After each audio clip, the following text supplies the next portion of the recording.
ตาว่าลุดออกจากหัวกับหางลุดออกจากกันนี่ถือว่าปลาฟ้าวเนี่ย ค่าทั้งหมด ถือว่าบ่ได้ บังไฟ ไก่หอดหางมุงไฟแล้วบัดนี้ตื่นเต้นอยู่บ่น้องชาย ตื่นเต้นแล้ว กินไปเบิ่จุตังเนาะ โดย หน่อยเนาะตัดภาพมาบัดนี้มาเฮือนน้องซ้อนเพิ่นพี่น้อยเนาะมาชวนน้องซ้อนไปเที่ยวกันพี่น้อยเนาะ เดี๋ยวใส่กะบ้านดงใกล้ๆแหละพี่น้อยเนาะถือว่าบ่ได้ไปเที่ยวดอกไปจุดบังไฟเนาะบูชาบังไฟเพิ่นมาแล้วก็ต้องจุด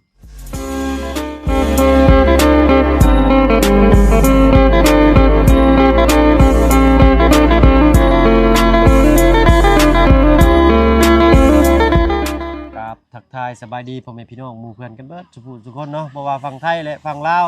และกระทั่งฝั่งต่างประเทศก็ยินดีต้อนรับเข้าสู่ช่องบ่เพิ่งเคยหลายคือเก่าเด้อพี่น้อยเนาะมื้อนี้เนาะอยู่ทั้งบ้านน้องสอนรามเนาะสิพาน้องเพิ่นไปจุดบังไฟครั้งแรกสบายดีป้าลุง ติดหมากระเบิดน้องชายกับจักบาทโอ้ป้าลุงเพิ่นคอมเมนต์เข้ามานี่ฮ้อยไปรับไปนอนบ่ ป้าลุงเพิ่นทักเขาคอมเมนต์เข้ามาโอ้ยรอถ่าชมคลิปแต่น้องช้อนเพิ่นว่าเนาะซีนนะซีนเข้ามาก็บ่เห็นเจ้า อย่าแล้วต้องเอาอย่าง มื้ออื่นก็แล้วกันให้ทางห้านค้าเพิ่นแชร์ไว้ให้อยู่เพิ่นเตรียมมันเครื่องลาบเครื่องก้อยให้มีผักหญ้าพาหุ่นให้ใส่ถุงไว้เรียบร้อยเนาะแกสรถมาโอ้ยอย่ามันเน่าเลยก็เลยไปปะไว้ในห้านเพิ่นก่อนบ่เป็นนอนเด้อบ่นี่ฮะ นอนยิน นอนแล้วใช่ไหมไปเบิ่งดูบ่นอนนะถือเอาโทรศัพท์อีกหน่อยสิจับไปเล่นเอ้ยโอ้แต่งตัวหล่อได้มื้อนี้เนาะ เนาะเอาขับใช้ก่อนก็ได้เนาะเผื่อมีเวียกจำเป็นเอิบอ๋อโธ่นอนนี่บ่นี่โอ้บ่ได้มีแนวปูเลยบ่นี่ โดย มันก็เมื่อยแล้วนอนพื้นปูนกระดูดแล้วนี่แล้วกันโอ้เช้ามาเห็นเช้าก็โอ้ยอ้ายคือบ่นอนดีๆแล้ว พร้อมเลยบ่ พร้อมแล้ว พร้อมจุดดวงไฟเลยเนาะ โดย บอกป้าลุงดูตื่นเต้นอยู่บ่ ตื่นเต้นและ บอกป้าลุงดูว่าฝากติดตามลงซ้อนเด้สิไปจุดดวงไฟครั้งแรกให้ป้าลุงเบิ่ง โดยสิไปจุดบังไฟครั้งแรกนี่เด้อปาลุงเลยกับ FC ทุกคน เนาะเอาก็ติดตามรับชมนำกันอีกพี่น้อยเนาะ โดย อุณหภูมิก็ร้อนพี่น้อยเนาะบ่าวเพิ่งอาจสิบ่ได้ถ่ายหรือจังใดเพราะว่าโทรศัพท์นี่จับอยู่นี่ก็รู้สึกว่าร้อนแฮงแล้วบ่ไหวเลยโทรศัพท์นี่จังได๋ก็พู้นแหละเย็นๆไปเลยพี่น้อยเนาะเวลานั่งรถไปก็เอาตากใส่แอร์ไปพี่น้อยเนาะโอ้น้ำนี่ปิดไว้บ่น้องชายพอบ่อยากเอาโทรศัพท์ออกแดดนะมันร้อนนี่มันสิตัดเลย โดย โอ้น้ำตอนแรกก็ร้อนอยู่พี่น้อยเนาะเย็นไหนน้ำเราก็ได้เนาะล้างหน้าล้างตาอยู่หั่นเกือบถึงไม้เด้ โอ้ยร้อนเนาะ ร้อนบ่ อืม เปิดไว้จักหน่อยมันก็เย็นหับซ้ายก่อนก็ได้เนาะให้น้องชายหับซ้ายก่อนก็ได้เอาคือบ่ปิดได้นี่ คอยปิดแล้ว ปิดแล้วบ่เอ้า มันยังโทรมาอยู่ ว่าสาวโทรตามเลยบ่จักเอาหับซ้ายก่อนก็ได้ ฮัลโหลสบายดีอ้าย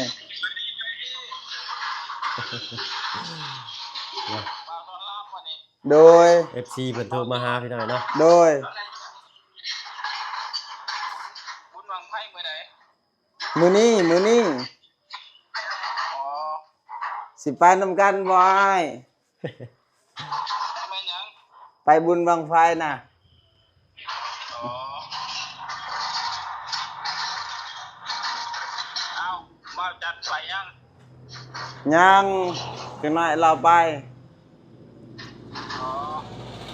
เป็นเราจัดมีหวังไพ่นั่นแหละ โดย บังไฟซีอันพุละโต โดย เขามาบุญธนวัฒน์ไม่มีเลยเนาะ โดย เขามาเพิ่มสมี โดย เนาะ FC เพิ่นโทรมาหาพี่หน่อยเนาะ น้องเพิ่นก็เคินยังกันน่ะแกะพาเฮือนไปแล้วบาดนี้ ได้เนาะเพิ่นเปิดประตูออกมาสิ บุญหวังไพ่มือก่อนนี่ ปึ๊บ โดย ใจเย็น เค ไปคือกันบ่ มานอนนี่เลยพี่น้อยเนาะ เป็นยัง ไปคือกันบ่ พ่อครับดูท่าเองครับ ครับ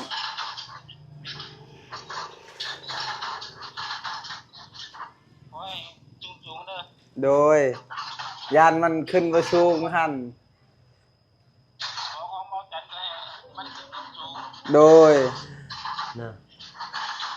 ของเบาบุญก็ให้มันขึ้นจุงของเบาเบิกก็ให้มันขึ้นจุง โดย โอ้ยขอบมุกขอบใจหลายๆเจ้าเนาะ โดย ขออนุญาตอัดคลิปเลยนะครับเด้อ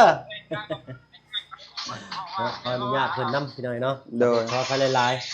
ๆก็อยากเบิ่งเวลาน้องเพิ่นคุยกับกันทาง FC เพิ่นโทรมา โดย FC โทรมา อ๋อ FC โทรมาบ่ขาดสายเลยแหละน้องชาย โดย เนาะเพิ่นมักคนขยันเนาะ โดย คนอยู่ไทยส่วนใหญ่ก็สิเป็นคนเอาเวียกเอางานพี่น้อยเนาะ โดย คือไปเฮ็ดเวียกอยู่ฝั่งไทยกับ FC คนบ้านเฮานี่ไปอยู่ฝั่งไทยเนาะเพิ่นจากบ้านทางเมืองไปดนก็คิดฮอดบ้านคิดฮอดเมืองเนาะเห็นน้องช้อนก็โอ้ดีใจเป็นคนขยันจังซี่อะนะเนาะเพิ่นก็อยากโทรมาเล่นมาแอนนํเนาะ โดย ดีใจบ่น้องเวลา FC โทรมาเล่นนํ ดีใจ ดีใจเนาะ โดย อ๋อเบิ่งเพิ่นแต่งตัวมื้อนี้เนี่ยกางเกงทรง A เนาะ บ้านนอกไปออกนอกป่ะโอ้ยเฮาโอ้เย็นอยู่เลยนอกเลยเนาะเนาะเอาไปเลยจังเปลี่ยนครัวนี่ใหม่พี่น้อยเนาะโอ้ยคุมฟ้าคุมฝนมาเลย ฮ้อนเนาะ ฮ้อนแล้วบัดนี้เนาะกินข้าวเลยป่ะ ยัง ยังวะปีหน้าพี่ได้กว่านี่เนาะ ยังไม่ได้กิน เฮ้ยเนาะหากล้องก็นี่ขึ้นมาเลยเนาะมาแต่ทำทีทำทางพี่หน่อยเนาะด้วยเอาบังไฟมาส่งน้องช้อนไปกันเลยฉันไป ไป ปิดประตูก่อนน้องชายเอาไปปิดประต่างประตูก่อนเนาะนึบอ้ายเปิดไว้เมื่อกี้นี่ปิดตัวนั้น ดู อยู่เลย ขึ้นไปเอาเสื้อบาวจันก่อนนะ เอาเสื้อบาจานก่อนบ่ โดยอยากไปคือกันเดียวคอยไว้ โอเค เสื้อ อึ๊บอ๋อเบิ้งอ้ายออกก่อนเจ้าจะขึ้นไปเอาอย่าลืมไม้อ้ายเด้อ โดย เอาอ้ายสิขึ้นไปทางนั้น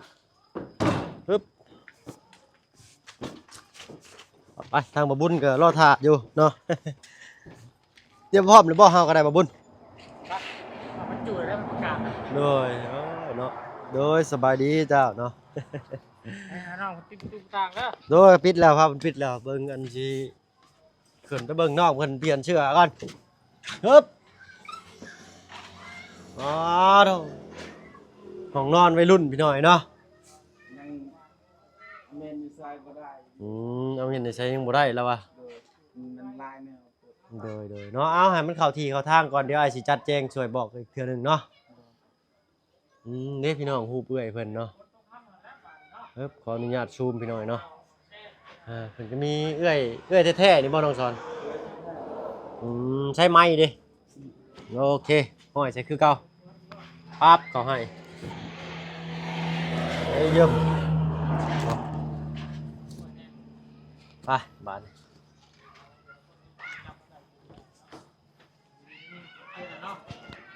บ้านเห็นจาน ถูกไฟป่ะไฟป่ะ โอ้โธ่ผมไปบุญกับไปพูนไปให้กับไปพี่หน่อยเนาะอันน้องชาย โดย ยืนยกโป้สองข้างมึงอยู่ฮะเจ้าจะบังมาบุญข่อยบ่ได้อยากเบิ่งเจ้าหน้านี่ พอโนโฮมวนพี่หน่อยเนาะไปน้องชายเดี๋ยวอ้ายสิขึ้นก่อนเฮาขึ้นหลังก็ได้เฮานะเฮาบ่ขึ้นทางหน้านี่เฮาบ่มักเฮาบ่มักขึ้นทางหลังเฮาปึ๊บ ข้างล่างโดย น้ำสัก มาเลย โดยตากแดดให้บางไฟตากแดดนำ โอ้ไฟตากแดดนี่ก็อันตรายอยู่ได้นี่ร้อน สวัสดีปลาลุงไงเราใช่ สบายดีป่าลุง ไปพี่น้องเนาะชื่อว่า ขึ้นบ่บางไฟเฮาปีนี้ ออกงานแรกพี่น้อยเนาะ ขึ้นเฉพาะที่ ครั้งแรกนี่จูดไว้ ฮึบจับดีเด้อตะกูไปพี่น้องโอ้ไปเลยเนาะ จอย อ๊อบโอ้โห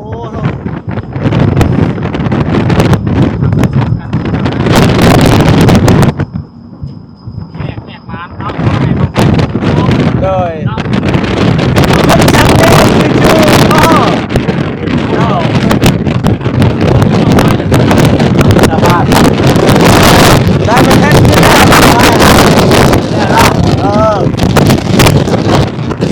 แล้วซูมเลยบ่ทำขึ้นวู้ ยกยากมากเพราะว่าเคยจูดมาอยู่บ้านลูกก็ได้ตกเป็นก้อนลูกเดี๋ยวแบบนี้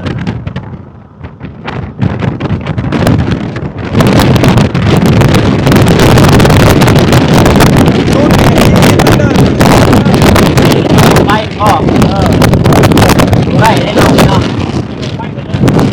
ขึ้น ได้ มาจูดอยู่พุ่นเจี๊ยบเลยมันจับเมื่อกี้มาเลยก็เด็กไว้เด็ดเนาะ จะใช่พี่น้อย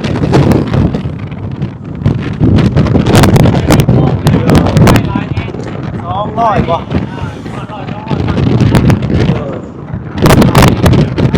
ปีแรกของวัดปีแรกของหมู่บ้านเกิดนี่ปีแรกของวัดเลยกว่าได้เลยเนาะ โอ้แบบตายเลย สมัยได้เลยเนาะเลยขอบคุณโอ้โห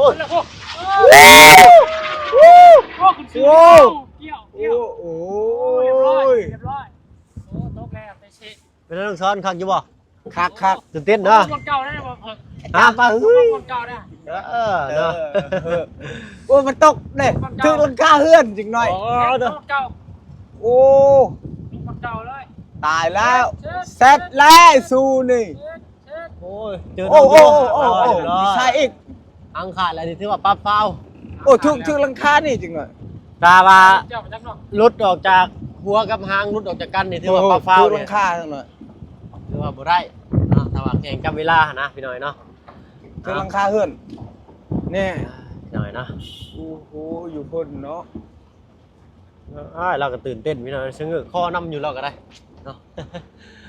เพราะว่าไพ่ไรพี่น้อยเนาะเอาก็ตื่นเต้นคือกันเนาะครั้งแรกของผู้แรกก็สิตื่นเต้นเนาะความรู้สึกนี้เนาะพี่น้อยเนาะก็ก้าวเข้ามาใกล้สิฮอดวัดว่าอารามนั่นแหละเนาะแต่ว่าเดินเบิ่งไฟนี่น่าจะเกี่ยวเลี้ยวขวาขึ้นไปน่าจะถึงเนาะ เสียงเพลงจะสิทายได้อีกบ่บาทเนาะ โอ้ยจังหวะเลยเด้อนี่ก็ได้เนาะ เสียงเพลงเสียงรำได้อาหารอย่างนั้นคือวันพวกสารามนะ โอ้ยใหญ่มันก็เต้นแท้น่ะอ้าวบ่ไปหาเราซ้ำเรียบร้อยเราอะ ยิง เขา เขา วัด วัดได้บ่รถอีกเขาวัดได้ ร บ่ ถเอาเข้าวัดไปจอดใกล้หางเมืองไฟได้บ่ นี่ขึ้นทางพุ่นก็ได้ ขึ้นตะพุ่นติดเต้นอยู่เจ้าได้น้อง บ่ได้ติด เอา โค้ง ไปพุ่นไปขวา ไปจอดอยู่พุ่นจอดอยู่บ้องเขาขายเครื่องพุ่นจอดบ้องเขาขายเครื่องพุ่น เดี๋ยว เช็ดเอาเรื่อง เอ้ยเนาะติดไฟแดงหน่อยหนึ่งพี่น้อยเนาะ ฮึบ ไปคนละบ้างพี่น้อยเนาะ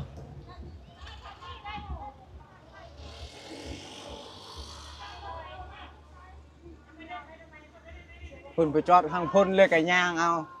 เงยเนาะ ไปเบิ่ง โอ้จอดทางนั้นสิรถจอดยากเลย ฮะ ยังน่ะติดมาไว้บ่ บริญญา โดย เอาเนาะชาวบ้านเล็กๆน้อยๆหรือว่าวัยรุ่นก็หลังไล่กันเข้ามาพี่น้อยเนาะมาเบิ่งบังไฟครั้งแรก สาธุ เอ้ยเนาะเอ็ดข่อยรถย่านเด้อข่อยนี่เสียบบ่บุญผู้เดียวก็พอเด้อข่อยย่านนะขึ้นแล้วบุญโอ้โห โอ้บ่ชูนี่ เอาไปในบ้านเลยบ้านนี่เรียบร้อยบ้านของซอน ไป เลยอ้าว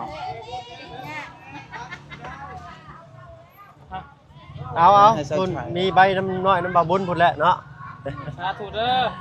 เอาติดแต่2คนนั่นแหละเนาะข่อยย่านข่อยเคยโดนมาแล้ว เสียบจุบเลิศ ยาคันเลาะเลยจะได้ปัจจุบันใจหลาย ครับก็ ปึ๊บ โชว์ความรอใช้ภาษาว ตายแล้ว หน้าคือแม่ยังโชว์ความรอ เนาะเอ้ยนักช็อตนี่คนเฮาจะดูถูกตัวเองไหมต้องมีกำลังใจให้เจ้าของตลอดเนาะ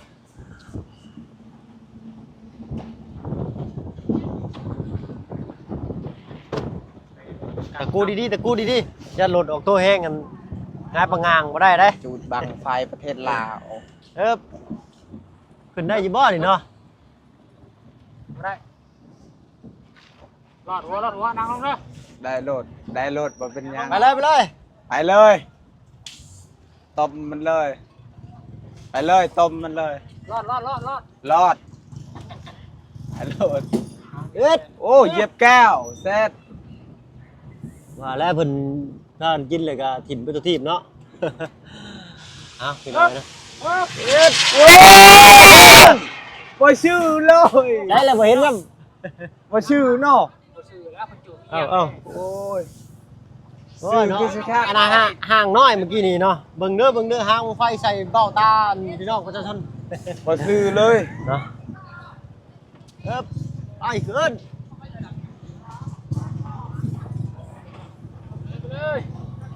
เอา ไปยิงบังไฟ ไก่หอดห่างมึงไฟแล้วบัดนี้ เออ ตื่นเต้นอยู่บ่น้องชาย ตื่นเต้นแล้ว กินไปเบิ่จุดตังเนาะ โดย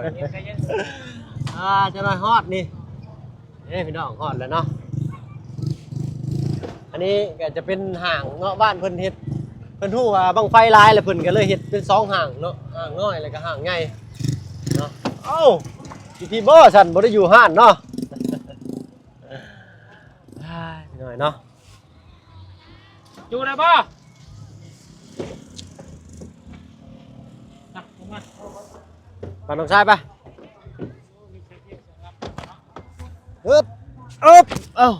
เอาเฮาก็สิได้จูดบังฟืนบังไฟก่อนเนาะก็ให้ทั้งน้องช้อนลาป้าลุงก่อนบาดนี้เนาะพี่น้องช้อนเนาะ โอ้ยสวัสดีป้า ฝา ลุ ก ง ติดตาม ฝากติดตามนะเด้อ เนาะแล้วก็บังไฟนี่ กดไลค์ ก็ขอบมุก กดไลค์ ขอบใจ นะ ทางแม่ใจดีเพิ่นเนาะ โดย พี่น้องเนาะที่ ครับ ให้เฮามีส่วนร่วม โดยขอบคุณ ทำงาน จัน เนอะ ลายแม่ โด จะ ย ดีเพิ่น อ่ะ ที่ช่วยเหลือ เอาพบพ่อกันพี่น้องเนาะ โดย และทางช่อง